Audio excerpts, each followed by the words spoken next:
Bonjour et bienvenue dans cette nouvelle capsule. Je m'appelle Véronique, je suis intervenante sociale et cette capsule est destinée aux parents et aux futurs parents. Alors si cette vidéo t'a encouragé, t'a aidé, je t'inviterai à liker, à t'abonner à ma chaîne et à partager cette vidéo. Alors aujourd'hui, nous allons parler d'un sujet ô combien intéressant. 8 astuces pour éviter la rivalité dans la fratrie. 8 astuces pour éviter la rivalité dans la fratrie. Parfois, on observe des jalousies entre frères et sœurs, entre frères, entre les enfants. Parfois, vous entendez les enfants dire oui, c'est toujours lui qui a ceci ou cela, c'est lui le préféré, voilà, c'est toujours lui, c'est injuste. Voilà.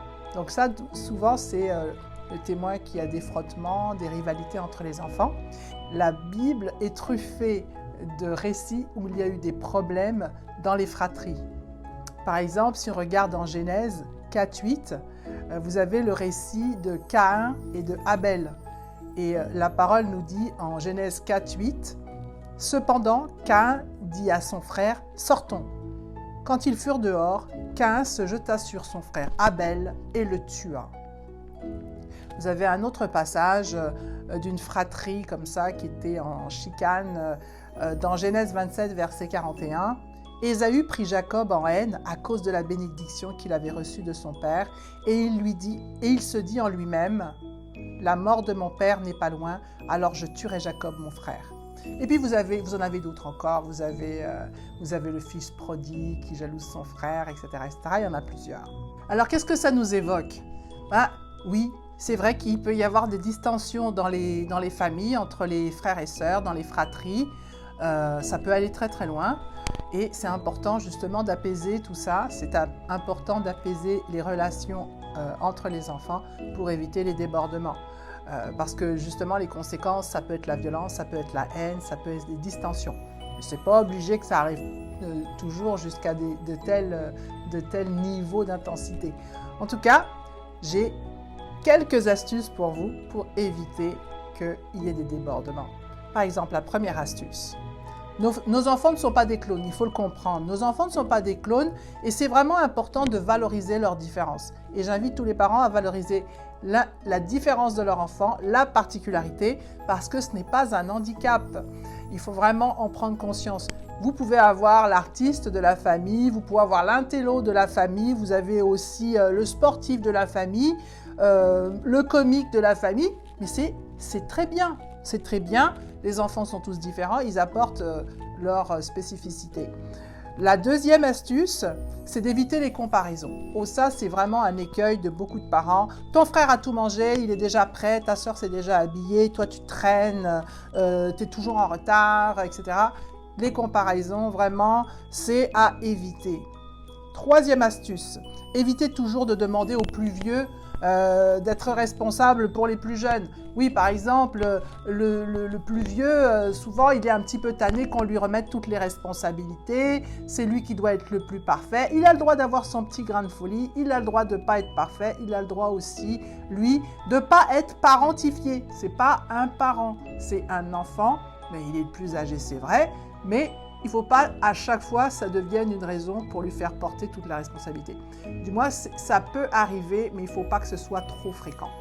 Si ça devient trop fréquent, à la longue, ça devient répétitif, ça devient très difficile à vivre pour l'aîné. Quatrième astuce, ne cherchez pas à être égal. Ne cherchez pas à être égal, faire toujours la même chose pour tous les enfants. Cherchez à être équitable. C'est très important parce que l'équité répond à des besoins spécifiques et individuels de chacun. On peut être très juste, donner la même chose à tout le monde, mais pour certains enfants, par exemple, si on a un enfant qui a peut-être un problème spécifique, donner la même chose, ça ne va pas rééquilibrer en fait. Donc il faut être équitable, c'est beaucoup plus efficace que d'être égalitaire. Voilà. Cinquième astuce, évitez de les inscrire dans les mêmes loisirs. Pourquoi? Parce que ça va augmenter l'esprit de compétitivité. Hein. Si vous avez les deux enfants qui sont dans le même sport, il va y avoir des rivalités, donc ça va peut-être poser des problèmes supplémentaires. 6e astuce, cultiver la complicité fraternelle.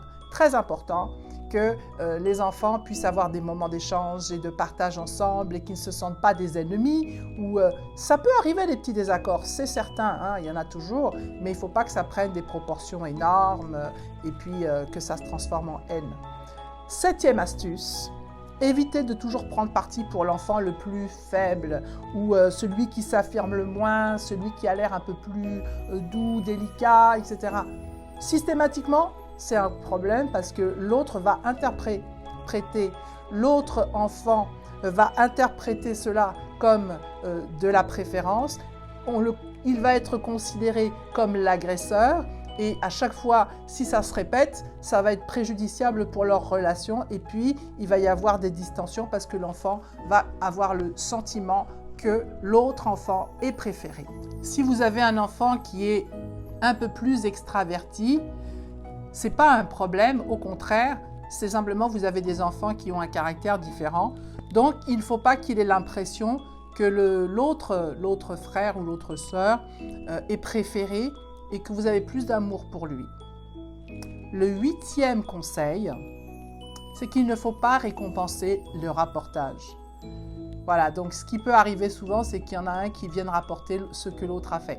Vous pouvez entendre, bon, vous en prenez note évidemment, vous pouvez même revenir dessus de façon individuelle, mais il ne faut pas le récompenser. Il ne faut pas que l'enfant qui vient rapporter le sentiment qu'il a une sorte de pouvoir et puis qu'il peut justement manipuler son parent. Donc ça, c'est important. Alors, moi, j'aimerais dire comme mot de la fin que nos enfants ont chacun leur particularité. Et c'est une bonne chose. C'est une bonne chose, ils sont tous différents, ils ont tous leurs particularités et c'est leur droit. Et c'est à valoriser, c'est une richesse et pas un handicap. Donc, ce n'est pas une catastrophe si nos enfants se disputent de temps en temps, ça peut arriver dans les fratries. L'essentiel finalement, c'est qu'ils n'en viennent pas à des extrémités et puis qu'ils puissent se réconcilier rapidement sans garder rancune. Qu'ils puissent se réconcilier rapidement sans garder rancune. Alors, je vais terminer mon point du jour en proclamant sur vos vies. Je décrète que la paix et l'harmonie règnent dans ta maison et notamment entre tes enfants. Dis Amen, je reçois à cette déclaration. Au revoir et à très bientôt pour une prochaine capsule.